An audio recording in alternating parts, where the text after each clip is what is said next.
Good morning, and I'm happy to be here, a little nervous, as you might imagine. But what I intend to do, since I have a very short amount of time, it reminds me of those Shakespeare productions of the unabridged complete works of William Shakespeare in 2 hours that I've gone to see, to give you an introduction to this method, what we do, why we do it, what the underpinnings of it are, in the hopes that by the time the 30 minutes are over, I will put a painting up and you'll be able to look at it and see some things in it that perhaps before I have spoken with you, you might not have been able to see. And I do this because I am mindful of a story that was told at a conference I went to. The gentleman who told the story works at the Smithsonian, and one of his jobs is to train guides, docents, to introduce the pictures in the National Gallery of Art or the works of art in the National Gallery of Art to people that come to see them. And he was working with a group, a small group, 5 people, PhD art historians, so well-trained folks, and he brought them into the gallery and stood them in front of a picture and said, "Tell me what you see." And he said they were struck dumb. They could see nothing. They could articulate nothing. And they said to him, "Let us look at the label. Let us do some research. Let us go to the computer and Google it, and we can get information, and then we'll be able to see more." And he said, "No, stand in front of this, look at it, tell me what you see." And they could not do it. And his sense of that was, there's something wrong with that people who visit museums, galleries, try to look at works of art, need a whole bunch of extraneous information before they can actually engage that work of art and on their own and have an aesthetic experience with it. So that brings me to what I hope you're going to be able to do in the next 28 minutes or so. So to begin, I'm going to show you a word. Can anyone read this word? Good for you. We have a Greek scholar, techne. It's Greek, and it means art. Yeah, essentially art. All right, but we have one person in this room of about 25 people who know what this word means, and she knows what the word means because she knows the Greek language. Another word, color. This I don't have to ask you to tell me what it means. You know what that means. But my point is, this is also a language. Most people do not know it. And this is what we teach. We teach literally people to read color. Because color, as I will show you in the next few minutes, is the language of the visual arts. And I'm not going to ask you to believe me when I say that. I'm going to sort of guide you through it. You know what this is. Laundry basket. And there was a winter day about 7.5 years ago when my first grandson was only 6 months old, and we had a snow in Delaware, and my daughter-in-law wanted to take him out, but he could not sit up yet. So she had this, but she needed and wanted a sled to put this baby in. So she got a big plastic liner to keep the snow out, put that inside it, put some blankets and pillows inside it, bundled him up in his outfit, his snow outfit, attached a rope to it, and then she could pull him in the sled. And can you see it back there? Otherwise I could pass it around. So there's the little clothes basket now made into a sled. My point is, this is what artists do. They have experienced something. Clothes basket, paper towel holder, a landscape, a vase of flowers, a person, an idea, and they want something to do with it. They feel a need to say something about the discoveries they're making with that subject. And since they're visual artists, they have to work with color to say their say, to record the meaning of the aesthetic experience that they are having with that subject. That's far more complex than essentially making a sled out of a clothes basket. But the idea of it is exactly the same. They experience one thing in our real world. They see a meaning in it that interests them, that excites them, that gets them all worked up. And they want to somehow pass that message on, communicate it to other people. Since they're visual artists, they have to do that using the tools that a visual artist uses. So, let's see what they are. If you're looking at me, and I'm holding these daffodils, and I'll get to these in a minute, what characteristics or attributes do I now have that enables you to see me? Or to ask it more simply, how come you can see me in this room? What allows you to do that? What happens here? Why are we able to see each other and see the stuff in this room? Anybody know? Light. Yeah. In a room that's enclosed, not this one, where there's no windows, I can turn the lights out if people don't get this. Without light, we don't see anything. If you have ever been to those caverns, like Howe Caverns in New York, where you go deep into the bowels of the earth, and the guide then, once she gets you down there, turns the lights out, you could put your hand up to your nose, you see nothing. And if you stay in that kind of darkness long enough, literally the cones and the rods in our visual apparatus start to atrophy.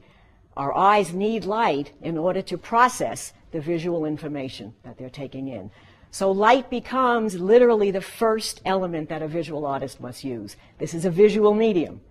It is done via sight, and we take it in and understand it via our sense of sight. And because we have light, some of it's absorbed, some of it's reflected, we get color. And where I end and some of this background stuff begins, or if I put my white sleeve against my black shirt, there's a boundary, there's an edge where the white edge ends and the black begins. So we get a boundary or a line or an edge, call it what you will, that separates one color shape from another. And that's literally true in our lives. So call it a line for the sake of this argument. And I'm here, you're back there, there's space over me, there's space behind me. We in our world and all the objects in our world occupy positions in space. So this is essentially what Dr. Barnes said a visual artist has to use, and hopefully back there you'll be able to see this. Light, line, color, and space, he has argued, become the plastic means for the visual artist. Why plastic?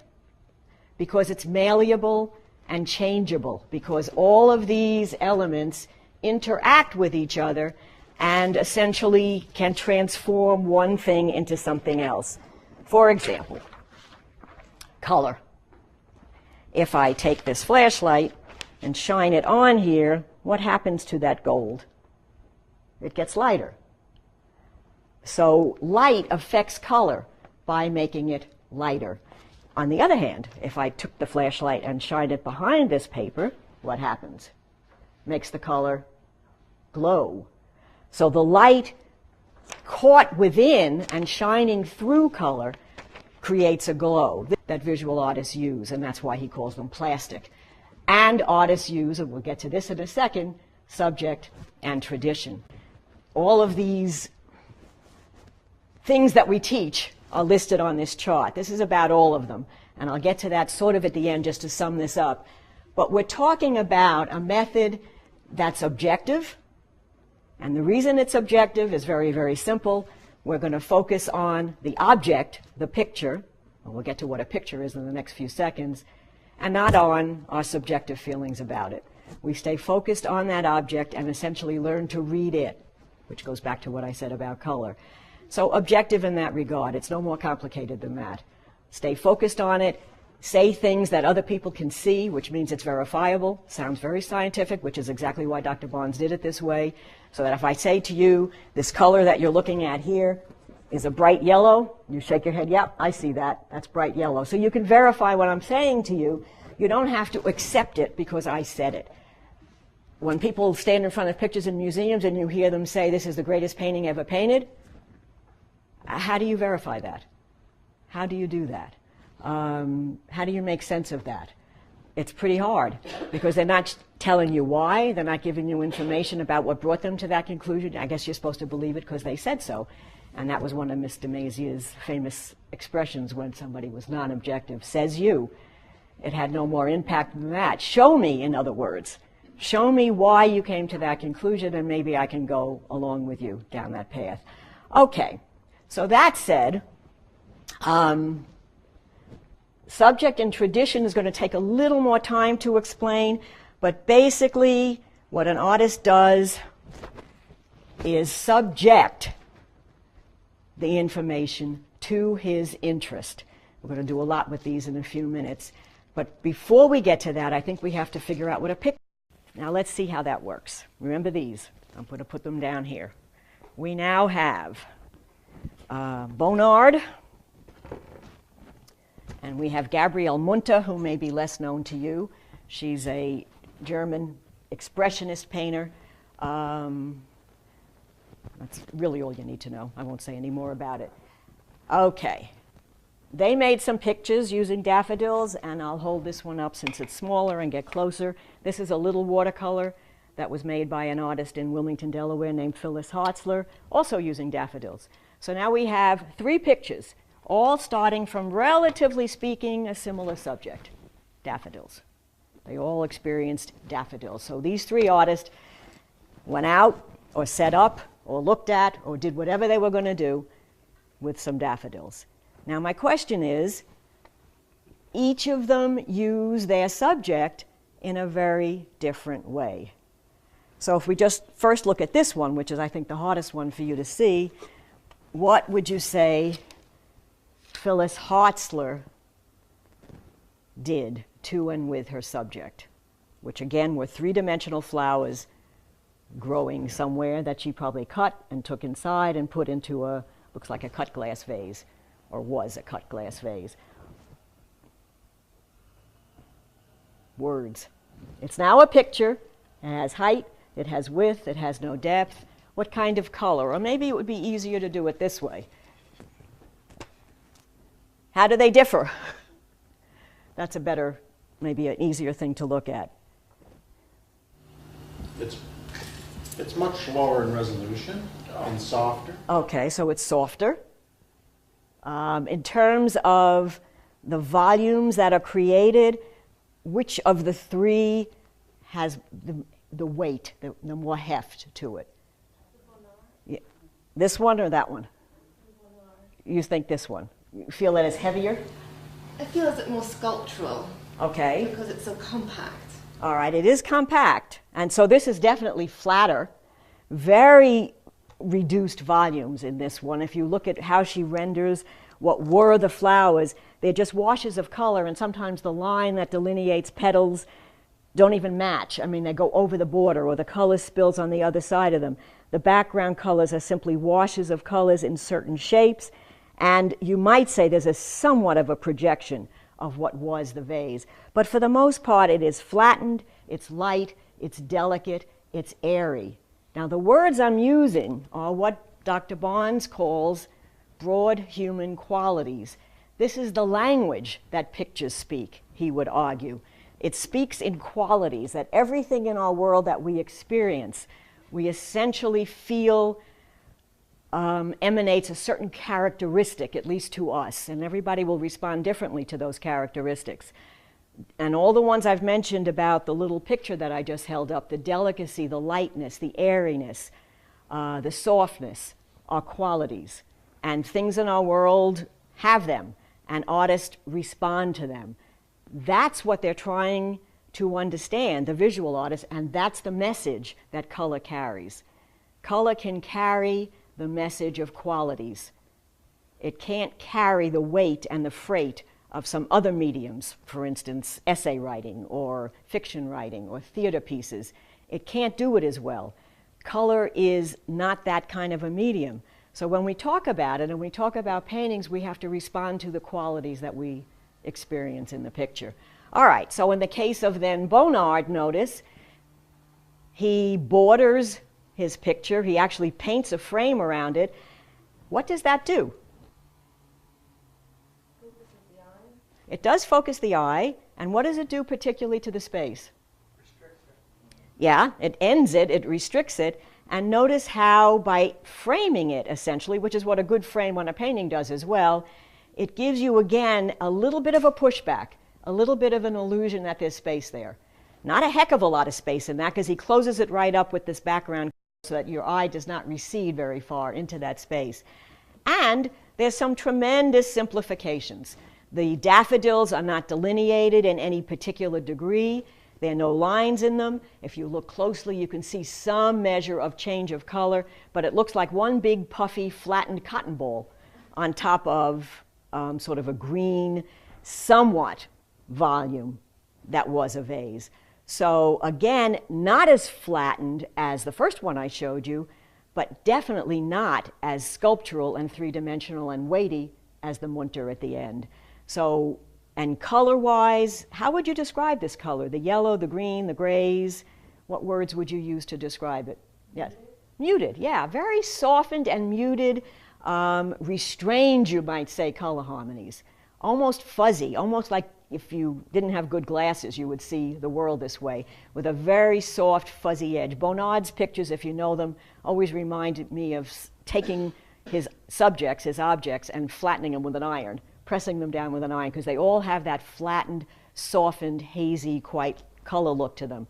Munter, on the other hand, Gabriele Munter, much more intense, bold, dramatic color contrast, that bright yellow against that very deep, saturated ultramarine blue.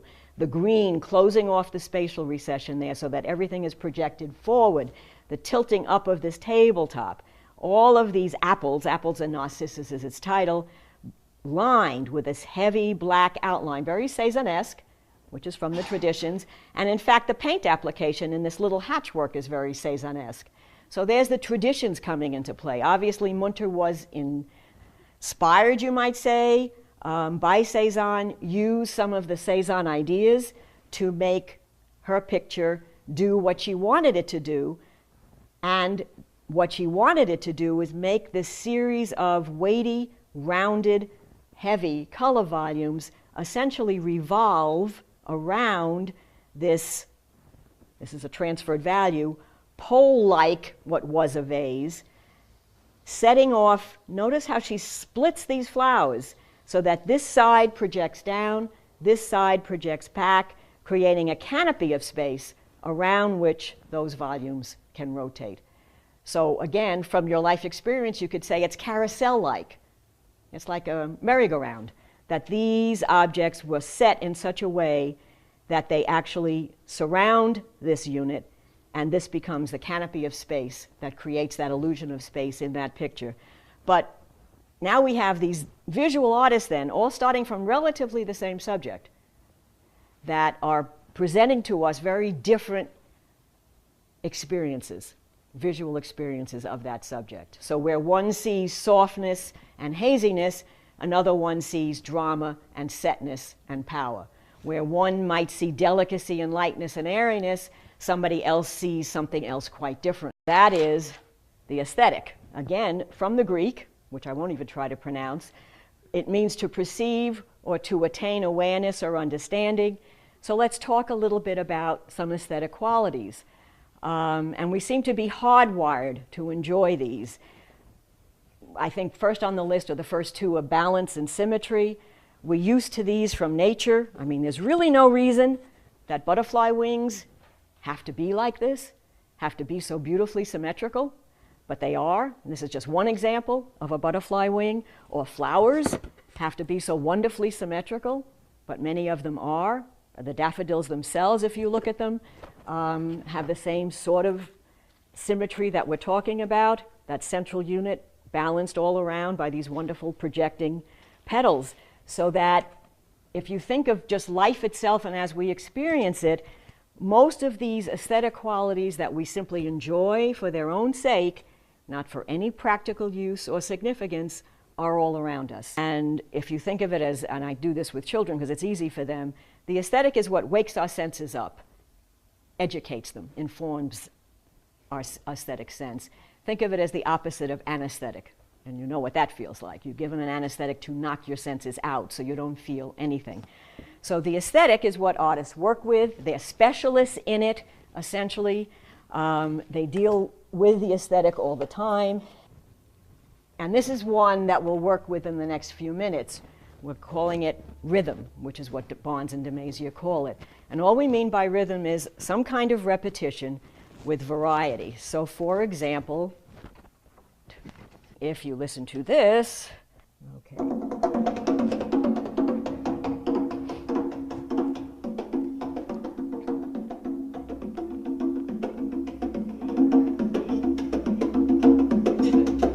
That's Mongo Santamaria. He's a jazz drummer who incorporates Afro-Cuban rhythms. But listen to the variety. And I think for a while you would give him a little more notice because there's so many interlayers of rhythms that are superimposed one on top of another. It's so intricate in its rhythmic variety that you would have an easier time paying attention to that than my metronome. And this is what music is about. I took a course when I was in high school. I was a senior and had some electives free in music composition, of all things. And I remember the instructor the first day said, he put the staff up there, you know, the G clef, and he said, all you have to do is invent a motif, 3 notes, whatever 3 you want, whatever kind of short or length that you're going to hold them down, and then play with them. And I remember sitting there thinking, that's it? He said, that's it. That's it. That's what music is about. It's a motif and variation. It's a motif and variation. That was an eye-opener to me. Of course, what he didn't tell us, it was the quality of the motif that made a huge difference. But that came later. We figured that out later. Okay, so my point is, these repetitions with variety are what create the aesthetic enjoyment that we perceive. And as you listen to music, you just keep paying attention to how many times that composer is able to vary that little motif that he or she begins with. And it's impressive when they do it very, very well, which they can do. Okay, so let's talk about that, if nothing else. How an artist repeats, what an artist repeats. In the case of visual artists, they have lots of opportunity for these repetitions. They can repeat colors, they can repeat shapes, they can repeat quality of lines, they can repeat kinds of spatial relationships. And all of that, it's not arbitrary, all of that eventually makes its way into one unified whole. What it is they're trying to say, what it is they're trying to show us. So this painting I've brought in to show you is a painting, let's see. The artist name is Edward L. Loper, Jr. His subject was a churchyard in Manayunk. Some of you may even know this little park, I don't know.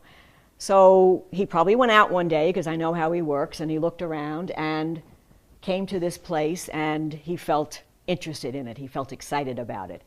Again, he's a visual artist. His job, therefore, is to convey now to us his interest. What was he interested in? He has to do it in terms of his medium of expression, which, in case you forgot, was color on a flat surface. That's what he works with. This is oil paint. And so he goes out to do it. So my question to you is, given a very, very brief introduction to this process, let's look at this together and see what you can now see in it that perhaps 20 minutes ago you would not have been able to see. Particularly, look for those repetitions of color, light, line, and space to what you think he's trying to tell us. Because an artist is trying to communicate an idea. It's a visual idea, but it is an idea. So, for example, where do you want to start? What do you see repeated? There's a lot of symmetry between on both sides of a sort of a path or trees. Yeah, and good both for you. sides of that, there's Absolutely. buildings or something. Yeah, so there was something he put here that used to be trees, but now, to be quite specific, they are vertical bands of color capped off by sort of an oval-like shape or an oval geometric-like shape of flattened green and blue color units, not trees, correct? Because there are no trees here. That create, because of their position in space and because they're positioned in the center of this picture, kind of a tunnel that your eye slips into that takes you back to this unit, this brown unit that was a church, but there's actually a space created here that your eye slips into. And that is balanced on both sides by these boxy rectilineal color units. Not buildings, boxy rectilineal color units. Do you hear the difference? Because the picture now has less to do with this courtyard in Manayunk than you might think. The subject essentially begins to die as the picture is born. Okay, so good, we got to start. We have a push back into space. It's balanced on both sides by these little boxy color units. What else? Yes. He loves rhythm of line. All right, where do you see some? Well, you take underneath the bench Yeah. to the left, and then you have 3 legs to the bench. Yeah. And then you go in, you see the trees, they're in 3s, and the shadows are in 3s. Okay. You look at the houses, they step back in 3s. Okay. And you look at the porch pillars, and they're in 3s. Okay. You go to the right, and there's a step up, 1, 2, 3. Okay. He just goes on, and visually in his mind, he's thinking 3s. He may be thinking 3s, he may just be thinking these lines.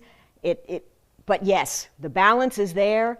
The repetition, notice whatever this was, you know, cell tower, who knows, but very much of the same linear format as you see through here. The same linear format, and it gets even smaller as you start looking into these color units, which probably was grass when he started. These lines are still there. And so these little slivers of lines are repeating and repeating and repeating all through this picture in very different ways. Some thicker, some thinner, some longer, some shorter. But just like you heard in the music, just like in the Beethoven, there's the repetition with variety of a theme that he's trying to build. Now, the lines do something else that we haven't said yet. Yes? Well, there's a variation on a theme, and you can start creating shapes. And you see the little patties of shade in the front. Yep. The soft units. Okay. And then as you go back, they get harsher. Okay. So there's some in the front that are softer, perhaps more pastel-like, you could argue. And then they get very dense and deep as your eye recedes into space. And notice, something we haven't talked about are the curves. So there's not just straight lines, but there's also curved lines that interact with those straight lines to set up a drama of curves against straights as well. So there's that going on too. What about the color? What about this kind of orange against this dark purple-black? Or the reds against the yellows, ochres, or the blues in that background against some of these pinks. What does that do? What kind of quality does that create? A liveliness. Okay. Yeah, there is a vibrancy and a liveliness of color. How much space actually is there? Is there deep space in this, would you say? We know our eye goes back through here into that sort of tunnel of space. But what happens after that? What happens here, for example, or here? Do you keep going back into space? Does a space? No, it doesn't, does it? So these colors in their, notice, boxy geometry, echoing the boxy geometry you see down here, close that space off. It was a sky in its former life, but now it is simply rectilineal color shapes creating very subtle recessions of space, very subtle planes of space. And that comes from a tradition. It comes out of Cubism. You could see if you just abstracted this little part, you might mistake it for an analytical Cubist painting. But then notice what happens. You get down into this area and you have fully three-dimensional objects. So you have Cubism superimposed with fully three-dimensional projections in space. It's a weaving together of more volume in the color units themselves than you would ever find in an analytical Cubist painting. That tells you that he's done something to and with the tradition he borrowed from. And all artists obviously borrow from the traditions that preceded them in order to say their say. And then their job is to give it back with something of their own that we've never seen before. And we can spend some time, which we don't have, as to whether Eddie Loper Jr. has done such a thing, but that would take us the entire course. There's things in this picture we cannot even begin to uncover and see yet because you don't have enough of the tools. When you take the course, when we teach the course, and if you were one of our students, as I started with this chart, we go through all of these. And in many cases, some of them, creative distortion takes 2 or 3 classes to get through. Unity and variety takes 4 classes to get through. Transferred value, I believe, take 2 for subject and subject matter. In some cases, some of these concepts take us more than 1 2 or 3 hour session to make clear to students. And most of what we do when we teach is give students ample opportunity to practice, practice, practice, because if you don't use this method, you never get a hold of it.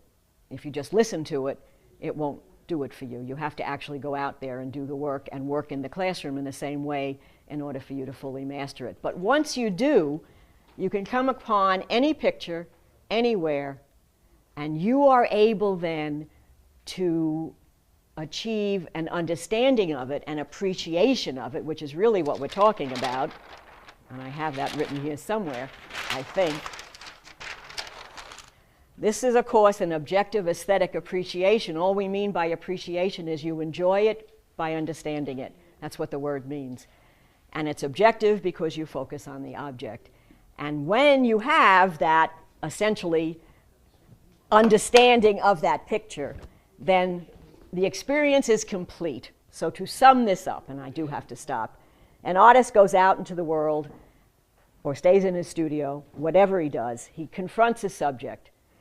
That subject does something to him, and he does something to it. In other words, it activates his interest. He's able to see into it and uncover meanings in it that interest him. And at that moment, at that first interested look, he has an idea. We call it an intent, a design, a purpose. It all means the same thing. He knows what he's going to do. And I remember when this happens to me, it's like walking past something you've seen every day of your life for 20 years, and one day you stop and look at it and you say, oh, I could make a picture of that. It's as though it shifts. Something shifts, like a camera when it shifts into focus. And at that moment, you're beginning to do things to it even though you don't know you are. Eliminating things, moving things, making things bigger, making things smaller, changing things, whatever it is you're doing, it's for the sake of the idea that you're trying to give birth to. When you do that, you keep inventing new matter, just as my daughter-in-law did with the sled. She had to bring new stuff to it. The paper, the liner, the pillows, the blankets, the rope. She had to bring new stuff to it to make it into what she wanted it to be. An artist brings new matter, new kinds of color, new kinds of spatial relationships, new kinds of lines and light to help him express the meaning he's trying to give birth to. And all the relationships he has to establish are between light, line, color, and space. And that becomes the picture. We, when we learn the method, start with the picture. We look at, and we did it just very briefly today, all the relationships, light, line, color, and space. We look at the matter that this artist has created as best he can do, his kind of color, his kind of space. That gives us an idea of what he was after, the picture idea, the intent. And when we understand that, and then take our time to work with that picture, we then share that communication that occurred way up here. We understand why that artist painted that picture that way from the get-go. That, in a nutshell, is what this process is about. And as I've explained to you, sounds simple, sounds like it should be able to be done in a half hour or an hour. Not so, not so. It takes time, it takes effort, it takes patience to learn it, but once you've got it for life. And no matter what you look at, whether they're pictures in a museum or pictures on your own wall or a beautiful day outside, your visual perception becomes enriched by the experience. And best of all, once you perhaps learn to view the world, say, as Eddie Loper Jr. does, then you can go out into your world and start to see it through his eyes. So your own life experience becomes enriched. And all of this has to do with visual appreciation, what I like to call informed perception. That's what we're really teaching, informed perception.